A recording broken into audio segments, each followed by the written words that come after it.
Welcome back, everybody, to Crime and Plastic. Glad to be here. And I just wanted to shout out Lisa and Nicole. They're actually avid listeners of our podcast, and they came to visit us and see our studio. Santino and I were actually talking about making that a thing. But visit the studio? An active live studio audience. A live studio audience? If you guys would like that, let us know. You mean like All in the Family and Cheers? Yeah. They don't know what that is.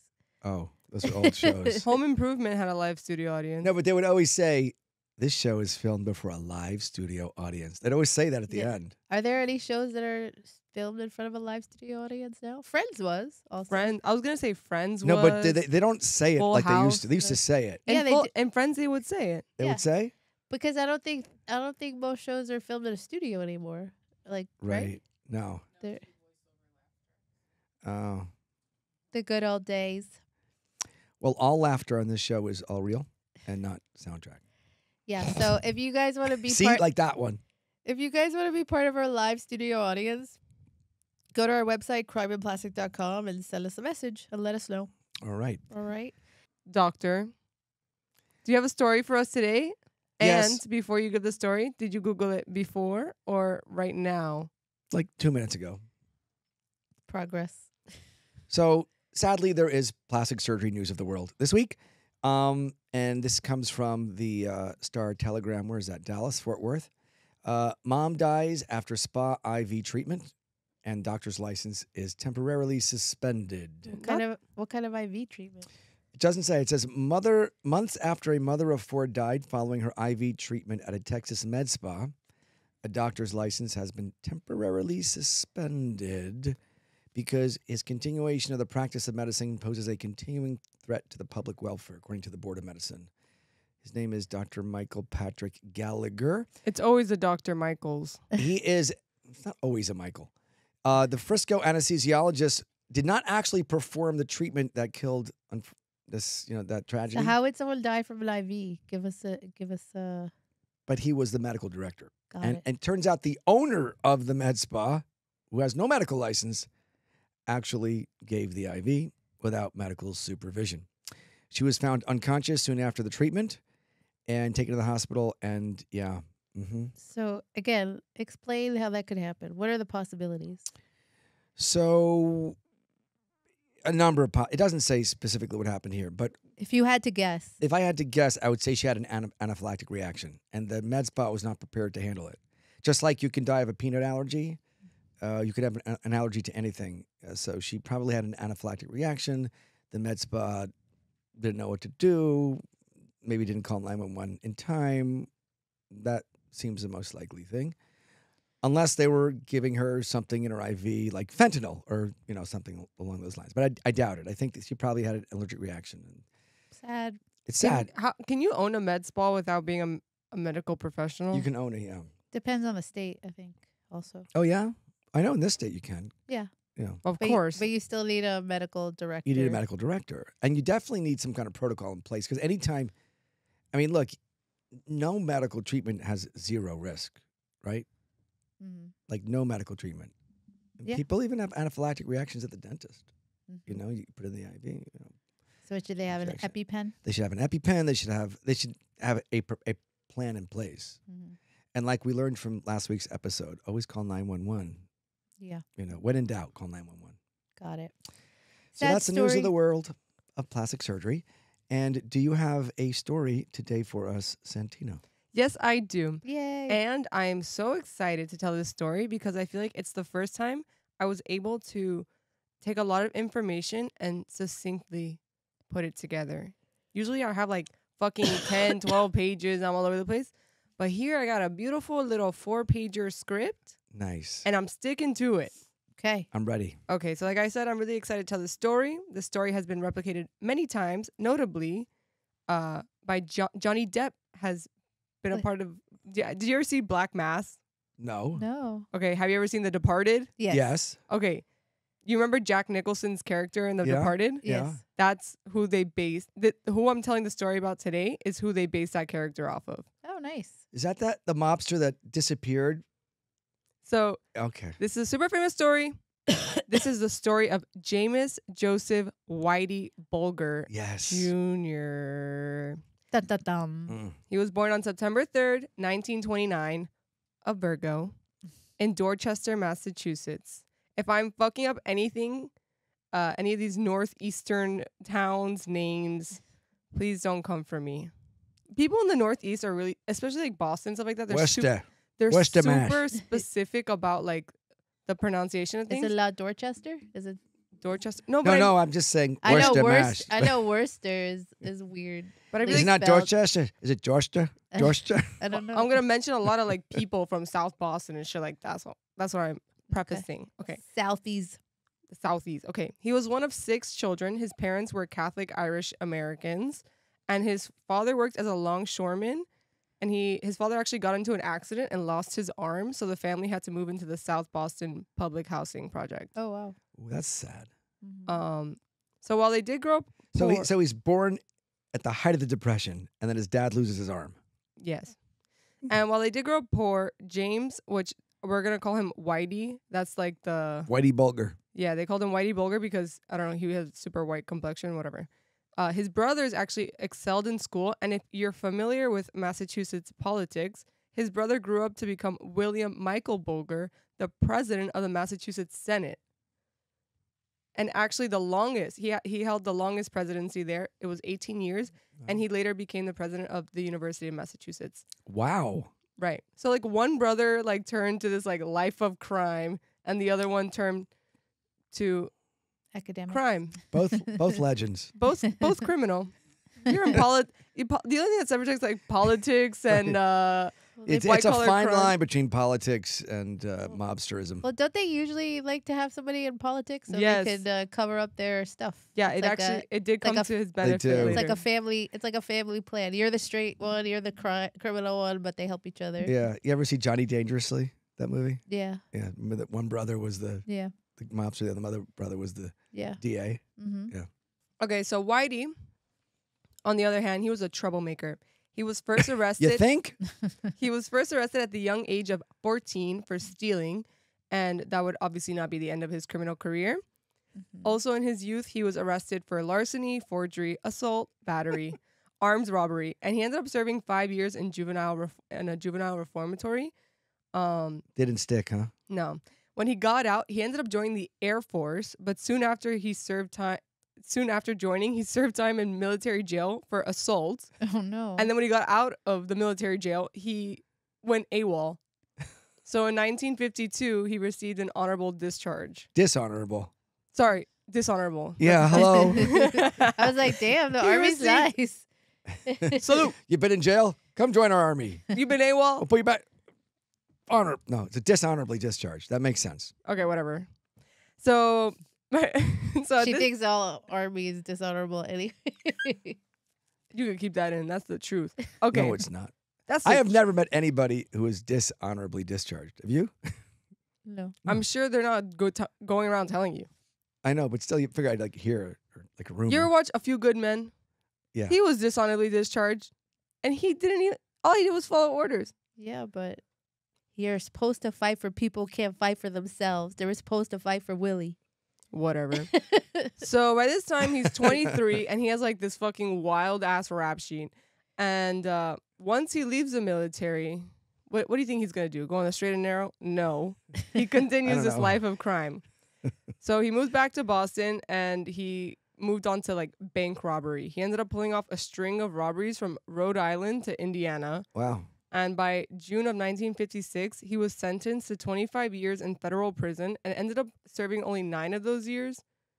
And he served them in Atlanta, Alcatraz, and Leavenworth. Those are bad Leavenworth. places. Yeah, those are- Leavenworth and Alcatraz.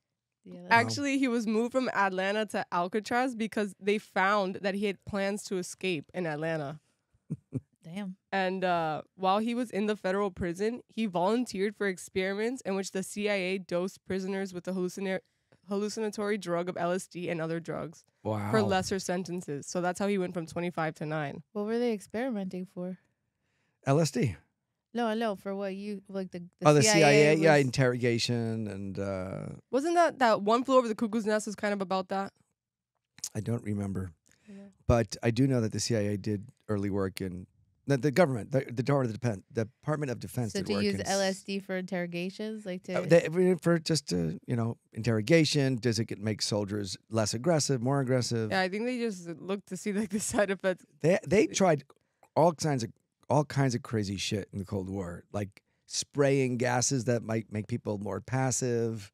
They were looking for ways to alter the mind. so they experimented on criminals basically in prison. Yeah, Criminals. just like the plastic surgeons did. Right. But they also, I feel like they Not experimented, but also they've experimented on like military people. yes. They experimented on like handicapped people, like people in like psych wards and things like that. Whitey liked his time in federal prison. Well, after the LSD, Yeah, I saw this part before I read the LSD part, and I'm like, how the fuck can he say this?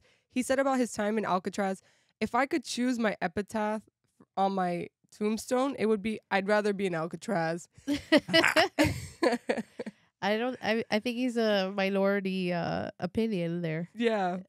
I mean, if he had a really good trip, Yeah, you know what I he mean? may. How long was he there?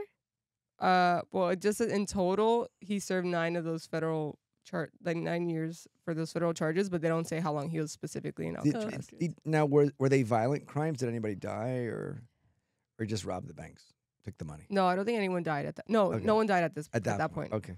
Okay, so once he finishes his 9 years, now he went on the straight and narrow. Oh, really? No, guys. Oh. I was like, oh, did he meet a girl? No, guys. He fucking He returned. opened up a haberdashery in St. Louis. Got him. He returned back to his life of crime. This time he went back and he worked as an enforcer for Donald Killen, who was a crime boss. An enforcer is the person you send out to kill someone. Right. Okay. I actually watched this Sopranos? no. Oh. This is a side note. I watched this I don't know what 2020 episode about this enforcer, and he was like so crazy. Like he said that like someone ended up killing his brother like as retribution for what he did to their family. Right. And then he was like, to get back at them, he thought about injecting live AIDS into the guy's wife. Whoa. I'm like, these enforcers were wilding back then. Like they were just like thinking of anything and everything. Wow. Okay. Remember in Succession, the rat fucker? Yeah. That's the rat fucker. Okay, so Donald Killen did bookmaking, loan sharking, and basically just numbers in South Boston. And he managed a bar called Transit Cafe on West Broadway in South Boston. And while He managed a bar? when they manage bars, like that's how they do all their bookkeeping. Okay. You know what I mean? Money laundering. Okay, Yeah. got it. So you never watched Peaky Blinders? No. I I watched a haven't, couple actually. of Holy couple of shit, episodes. that fucking show is so I good. know. I keep hearing that. Yeah. No, it's so good. It's like the British this. Yeah. Anyway. Okay. And obviously Cillian Murphy's in it. Cillian Murphy is hot. So is what's that guy's name? He was addicted to heroin for a while and he's super hot. Tom Hardy. Oh, yeah. So it was during his time working for Donald Killen that Whitey committed his first homicide. And it was actually in a case of mistaken identity where he shot and killed the innocent twin brother of a rival Ooh. gangster. That's sad. What? Yeah. There's a lot of pluses to being a twin. But there's also a downside. I was like, that wasn't one of them. No, there's also a downside. Fraternal twins for the win. Anyway. Fraternal twins. So by 1972, Killen was actually gunned down. So Whitey took over the bar and he introduced like the Winter Hill gang to that bar. Like he basically was already in that gang and he started operating out of that bar, whatever. So a little backstory on the Winter Hill gang. They were an Irish mob organization out of Somerville, Massachusetts, which is north of Boston. Some of its notorious members were Buddy McLean, Howie Winter. They didn't name it after Howie Winter, by the way. Joseph McDonald, Patrick Nee, and Stephen Flemmy, or Stephen Flemmy. What was their main source of income? So it was ran by Buddy McLean, Howie Winter. I'll get to your question. Thank you. Beginning around 1961. They did typical organized crime-related activities. They were most known, though, for horse racing, fixed horse racing. So they would, fix the outcomes of horse races. Got it. And they shipped weapons to the IRA. Oh, Oh wow. that's Yes. that's There's it. not a lot of profit in shipping weapons to the IRA though. But Where's the there- money coming in from? from the horse racing. That's it. Okay. Again, Peaky Blinders. So Buddy started working there. He was already a part of the gang, like already by like the late 60s. And in 1972, that's when like Buddy McLean, sorry, not Buddy, Whitey was already in the Winter Hill game by the end of the 60s. But 1972, Buddy McLean and Howie Winter were like the ones in charge. And they were doing, like I said, like, you know, regular organized crime shit. And at that time, too, there was a lot of gang rivalry in the Northeast. I'm just basically going to skip over to the year 1979, but we're going to go back to like those kind of gap years to figure out what Whitey was doing in his time there. Did he get married or anything? Does it say? No, he didn't get married. So in 1979, 21 members and associates, including like the two bosses of Winter Hill Gang, were indicted by federal prosecutors, and Whitey was not, and he ended up stepping up to lead the gang. Got it. So over the next 16 years, he came to control a significant portion of Boston's drug dealing, bookmaking, and loan shark operations. And unbeknownst to anyone during this time, he was actually an FBI informant. Ooh. And he had been already since like the late 60s. Him and this guy who I mentioned before, Stephen Flemmi, were both informants for a guy named John Connolly. So that's why he didn't get indicted? And that's why when they all got arrested in 1979, they found out later Connolly had pulled some strings to make sure that Whitey wasn't a part of it. Connolly was like the FBI agent? Yeah, and he's he an was FBI informant agent. too. Okay. So people don't get suspicious when they don't get indicted? Isn't that like first thoughts like, hey, you're an informant? Don't they like usually indict them too so people don't get suspicious or arrest them also? I don't know. I would think so. Maybe that's a new practice when they made the mistake of not indicting them. Maybe. Maybe that's where the story Everyone goes. but you, and I wonder why. He was already like 60 years old by now. Yeah, he's No, old. he was born in 29. Yeah, so 79, he's 50. 50, sorry. Yeah. So, and then also he was taking advantage of the fact that his brother was in the Massachusetts Senate. Oh, right. That could be, you know what? And it helped That him. might be the excuse. He could say, I didn't get indicted because my brother's this big Yeah. shot and he pulled Yeah. some strings for me. He- That's a Yeah. cover story. It is. He like through his brother had a lot of like connections to Yeah. the police force. To everybody. And actually John Connolly, the FBI agent that he informed for, was his high school buddy. Oh, This From is like this The is- South Departed. Boston. This is like The Departed. It is The Departed. Yeah. They based The Departed off of this. Yeah. So It's like Bad Will Hunting. So Whitey takes over the gang in 1979, but 79. he had been informing since 1974. So while he takes over, though, he's still an informant, or he? Yes. he is. Even while he's there. Okay. So, like, I don't understand. You're the head of your own gang and you're committing crimes and you're informing on your own gang. Yeah. Because first he was already informing before he was the head of the gang. Uh-huh. Right. Jack Nicholson was doing that too, wasn't he? From what I remember. I have to watch that I haven't movie seen that again. movie in a while. He was already informing before he was the head of Yeah. the gang. Then the only reason he was not arrested with the rest of the gang is because he was informing, and that guy is Stephen Flemmi as well. And then he was able to take over in 1979, and he kept informing because all these agencies were cracking down on the gangs in like the Northeast. Right. So this saved Winter Hill gang from being on the chopping block. Oh, I see Because what he you was mean. informing. That's right. The Kennedys were going after the mob big time in the 60s. So they helped the FBI take down Italian American crime Of families. course they did. Right. Okay. And the Patriarcha crime family based in Providence, Rhode Island. That was Big like the time. main one That that was a they big took time. down. Providence Yeah. in the old days. Not now. So I'm just going to tell you a little bit about what he was doing while he was the leader. He operated the Boston Rackets with impunity while he accumulated more experience with murder, including the killing of a completely innocent man who happened to be giving a lift home to one of Bulger's targets.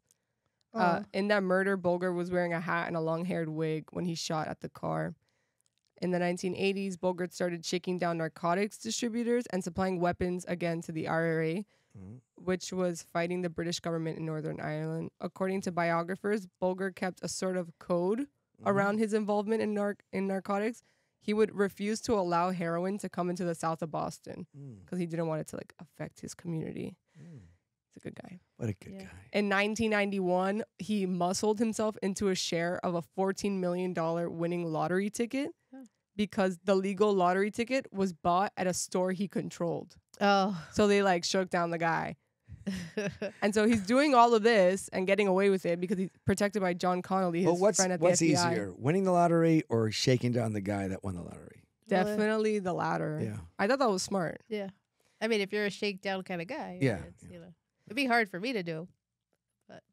Yeah. So he's doing all this. He's being protected by the FBI. But outside of the FBI, law enforcement fucking hates Bulger because they know him to be responsible for Murder? the most vicious murders in Boston. Like, so in 1994, Wait, we want details if you have those. I don't have the details Okay. of the We'll have to individual Google people. that later, of the gruesome murders. Well, I like I said, I was trying to keep this episode Succinct. succinct. Roll with Okay. it. Also, we haven't got into the plastic part. I have to go through all this just to get to the plastic part because Yes. hello, it's crime and plastic. Okay. So, by 1994, the DEA, the Drug Enforcement Administration, the Massachusetts State Police, and the Boston Police Department launched a full-blown investigation into Whitey Bulger, and they didn't include the FBI because they accurately suspected that the FBI had been compromised. And so When you say compromise, meaning that John Connolly was doing all of this informing, trading, illegally. The FBI did not sanction it. Oh. He's just helping his buddy out. Yeah. Oh, because he went to high school with him. Yeah. Right. Well, you'll find out John Connolly served time for his Ultimately. ultimately. Yeah. So in December of 1994, after like these three agencies launched investigations, they issued arrest for Whitey and all his top officials. But Connolly, it was his final tip to Whitey, and Whitey dipped. Oh. And like I guess Connolly got in the last moment before they were about to get arrested, and Whitey had time to escape with his long-term girlfriend. Wait, let me find her name. Teresa Stanley. Mm. Okay. It's actually funny because they came in, they arrested all his high-level associates, but Whitey was gone with his girlfriend, and then apparently he returned a month later because Teresa said that she wanted to be close to her children, like she didn't want to live the Right. life on the run. Right. So he literally dropped her off and then picked up his mistress, Catherine Gregg or Greg. Classic mobster move. He just like picked her up and then they went on with their life of crime and fleeing. Okay, so that was 1994. By 1999, he was named like FBI's top most wanted fugitives. The only person on the list higher than him was Osama bin Laden. Wow. They Wow. literally could not find him. They checked like high and low, but no Right. pictures really existed of him or of his girlfriend. Yeah, So but this was 1999. He they was must have had 70. old pictures of him from when he was arrested and stuff when he was younger. Yeah, but He was 70 now. the last time he was like arrested was when he was 20. Where was AI something. back then? Yeah, right. They had no idea what the fuck he looked like. They had no idea where he could be. Plus, he like had ties and like Right. police and politics, like whatever. So he's gone, and they can't find him for shit. And so they start cracking down on who they can find, which is John Connolly, his FBI agent. He was indicted on feeding confidential information to Bulger and Flemmy, the other guy. He lied in FBI reports, and he took bribes from, obviously these gangs, and then a couple other racketeering charges. He was convicted in 2002 and sentenced to 10 years. While he was serving those 10 years, in 2008, they charged him with second-degree murder for one of Bulger's victims because he was like tied to Right. it or whatever. That had happened 26 years earlier in Florida. And for that, he was sentenced to an additional 40 years. 40? Yeah, so he Wow. basically served the rest of his like He died in prison? Yeah, Oh. I don't know if he's dead yet, But he will. Yeah. So yeah, they were like, obviously the FBI looks stupid. Like I watched these like interviews of like FBI agents or whatever once they finally did catch Bulger, but they were saying that they had this like chip on their shoulder because they had been like helping this like notorious criminal for decades, and then they could never find him. Yeah. And so That's they- not a good look. Yeah, it made them look bad. Yeah, so they didn't like it, and so they were like really tough on everyone they could find. Right. They took it out on them. Right. So It's not good optics for the Bureau. So like I said, by 1999, he was one of the 10 most wanted fugitives, and they issued a $1 million reward for providing any information that would lead to his arrest. Newsflash, no one provided that information. So they spent the next 16 years on the run, and I told you he was joined by his girlfriend. They traveled frequently because they were in Southern California for a while, but then they were like compromised. So they moved to like Vancouver. Wait, somebody made them? Somebody figured that out? Yeah, but where like they in were? the first couple years that they were on the run. Right.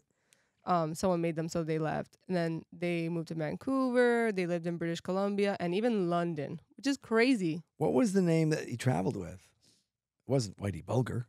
No, He had actually. fake papers. I mean, Oh. Yeah, he did have fake papers. I saw the name, but I don't remember it. Right. It's like Pete or something like that. Right.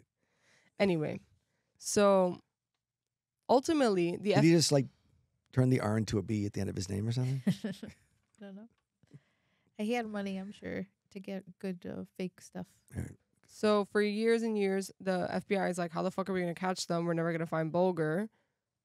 And they would even like interrogate his brother, who was like in the messages, Right. but like nothing. So then they So were like, did he ever contact his brother? they said that for the first couple years while he was on the run, he did contact friends and family, but after like year 4, he stopped. Right. So like no one really knew where he was. But and then they were like, oh, he took Catherine. Let's focus on Catherine. So they started like interviewing people who knew her, and it came up that everyone said that she had once had breast implants. Ah.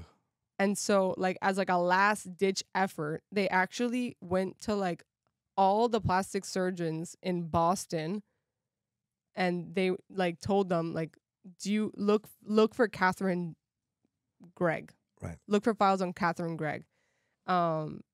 Because everyone said that she had breast implants before they ever fled the city. So when she was going by her real name. Right. So that was like in 2008 that the FBI thought of that they were like, let's target like plastic surgeons. Da, da, da. So all these plastic surgeons started looking through their archives, and in 2009, one Dr. Matthias Donlane, he went into his storage and he found Catherine Gregg, his old patient. Not only did he find like obviously her boobs, but he found pictures of her face, like good, like Right. crisp front picture and side. Which I have a question about that. But armed with the photo, the FBI decided to switch strategy, and then they created this like public service announcement on daytime talk shows with just her photo. And like that, they got a call from a neighbor saying, I think that woman lives in my building. And then people also in Boston would say, like when they interviewed like family and da-da-da, they said that Catherine like loved cats or whatever. Right. And so when they were interviewing her landlord and her neighbor was like, yeah, she's always feeding the cats every morning. So then the FBI is like, bro, if they think she looks like this chick And she's feeding cats. and she's feeding the cats, like this has to be them. So they go to like the FBI goes to the landlord. So this is in Boston? No, this was in Santa Monica. This Santa is in Monica. California. Okay. Okay. So he goes to the FBI, go to the landlord, and they're like, do you think this woman lives here? Da-da-da. And they're like, oh yeah, for sure that woman lives here. Like, I'm pretty sure it's her, and she lives there with an old grumpy man. And all the neighbors were literally like, she was way younger than him. They were like, she was such a nice lady. Like every time we would look at her, we would be like, what the fuck is she doing with this grumpy ass old man? And she was also like his caretaker, because by now he's like 80 years old. He's like in a wheelchair, like da da da.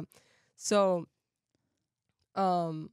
they go to the landlord and they like make this ruse where they call her and say that someone had broken into her storage downstairs in the garage, and that she needs to come like help identify what items are missing. So she tells the landlord, oh yeah, okay, my husband will be down soon. And like that, when Whitey went to go check, they like all like surrounded him, and they're like arresting him. And one of the neighbors walks by, which at this point Whitey is old and he's kind of like out of it. And one of the neighbors walks by and she like pulls one of the cops aside and she tells him, that's my neighbor. You must be mistaken. That old man has dementia.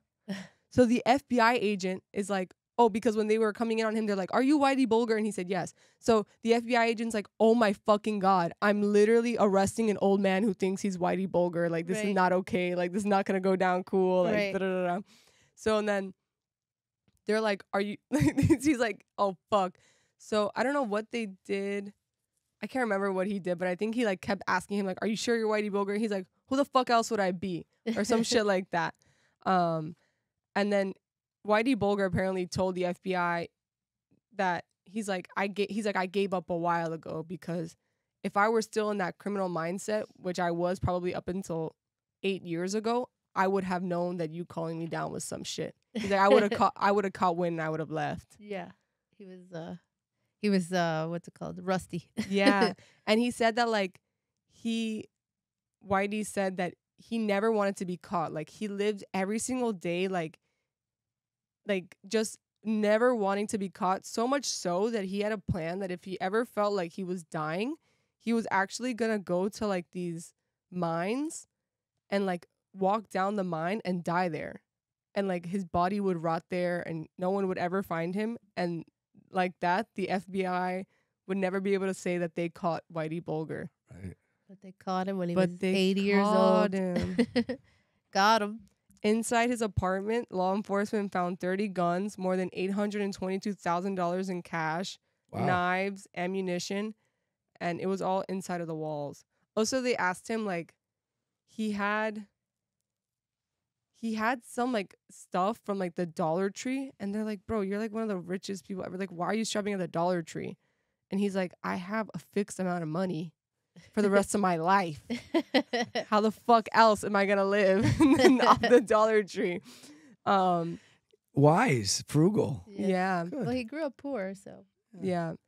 So in March 2000, also his girlfriend, mistress, Catherine. So her boobs brought him down, everyone. That was the plastic part of this crime plastic I episode. love that. Yeah. That was like That's a great kind of angle. ingenious It is. of them. Yeah. Oh, my question was, is that allowed? The government can do whatever they want. They That can doesn't subpoena violate stuff. HIPAA? I believe that law enforcement overrides HIPAA. It does. It does? Yeah. I get like that they get the information, but to put it out doesn't violate HIPAA? Well, they didn't say she had breast implants. They said, we're looking for this person.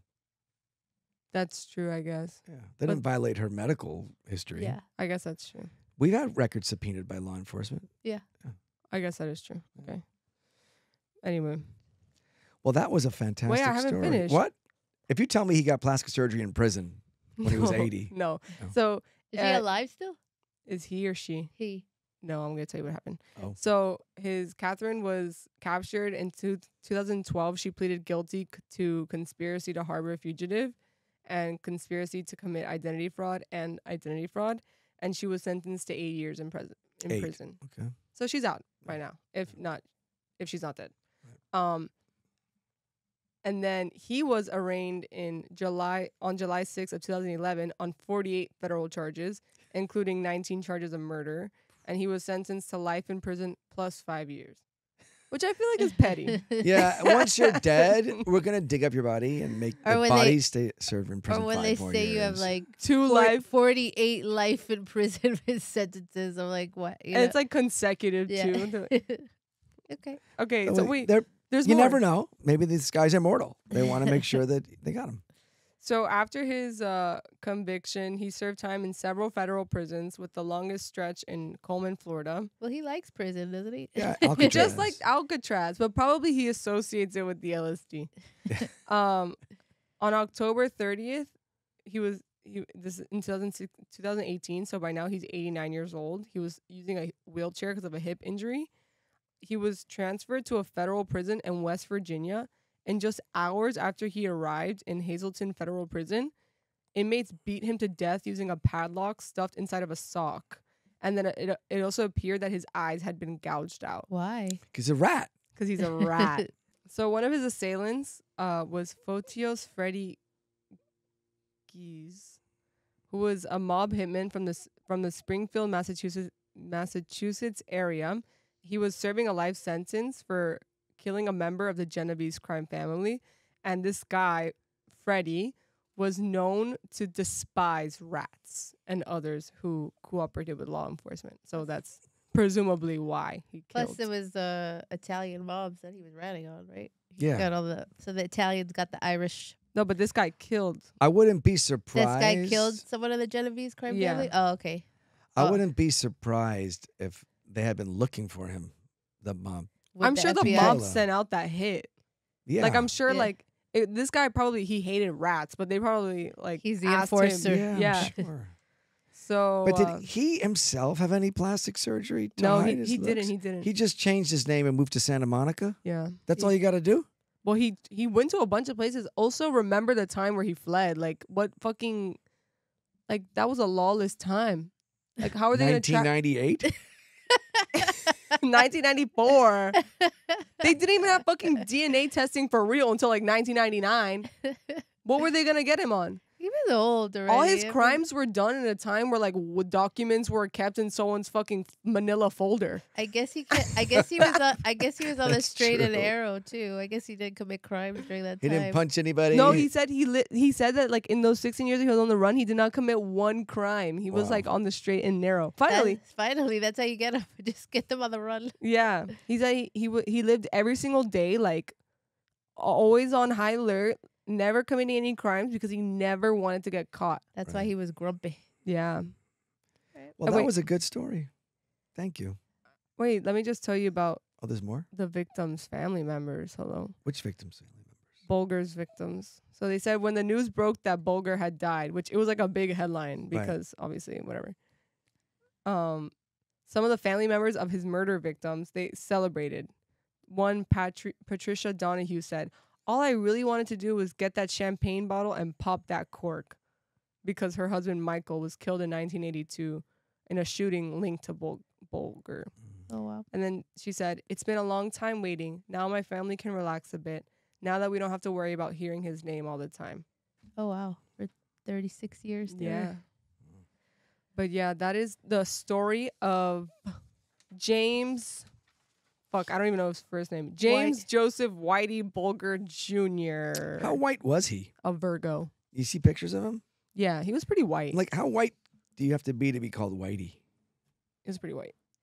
He had a really Like, white, as a kid, you know? he was a really white complexion, I guess. I don't really call that a win for the FBI though. No, it wasn't. And you know what's funny? I mean, no, a win is a win. What do you mean? He a was win like, is not a fucking win. he was 80 something when they found him. He I got would've- beat to death in prison. Okay, that's not the FBI. That's a win for the crime families, not for the FBI. And I think it's a.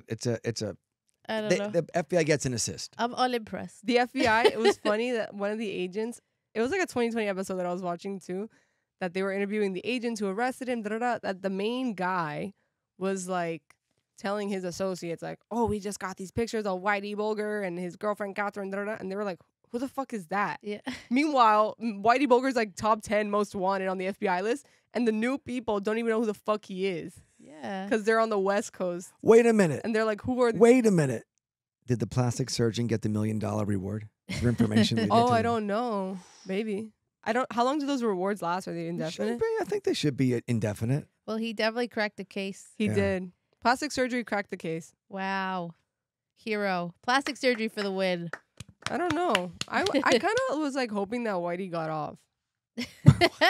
What? What's the point?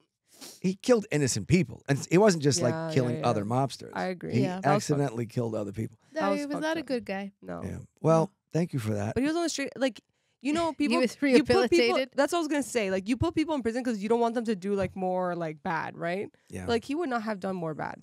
Yeah, but he still needed to be. It's not Justice. just. It's not just for rehabilitation. It's also punishment. Yeah, I guess. And deterrent to other people Yeah. think they could do it and get away with it. But how he would have been like, what's that guy? Like, he would have been like the second Unabomber. Like, never saw him again. Like, crime never solved. Like, Right. you know what I mean? Yeah. Mm. If he would have just went and died in In a In a mine. landmine. In a mine. yeah, that was crazy of him to say. All right. I guess it is good they caught him. Yeah, at least the families have closure. Yeah. I guess. All right. Plastic surgery for the win. Thanks, guys, for tuning in. We'll be back next week with a brand new Crime and Plastic episode. Stay beautiful. And don't get plastic surgery if you're on the run because it never fucking works out. It's true. Either your plastic surgeon gets killed, or you get caught because your girlfriend has titties, or It is. Right. That is the moral of the story. the moral of the story is plastic surgery will bring you down Yeah. if you're committing crimes. Okay. Crime and plastic don't mix well. All right, guys. We'll see you next time. Bye. Bye.